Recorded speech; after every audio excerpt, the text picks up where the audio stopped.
عزتمن زمونږ بدن تاسو ته یو لفظ ذکر کوم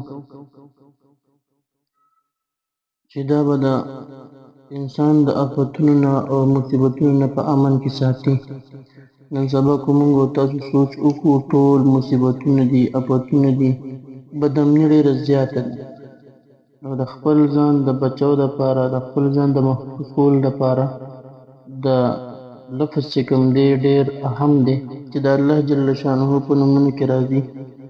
کوم یو کس چې 7 ورځې متواتر 100 کرت دا اسم مبارک ووایي، انشاءالله الله جل شانه به د ټولو آفتونو نه په حفظ او امان کې وساتي.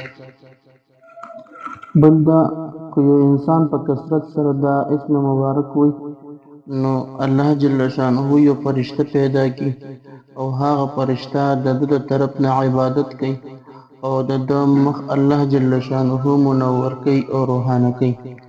راځو د هغه لفظ طرف ته. لفظ چې کوم دی هغه آسان دی.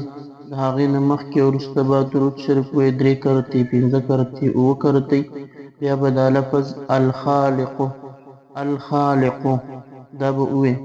100 کرته خو آسان دی. یو انسان چې کوم دی اسم ناستې خبرې اترې کوي، نو د هغې په ځای باندې یو 100 تسبیح چې راواخلي او یو پیری چې اړوي، نو دا لفظ چې کوم دی په هغې باندې په 1-2 منټو کې دا اړول کېږي.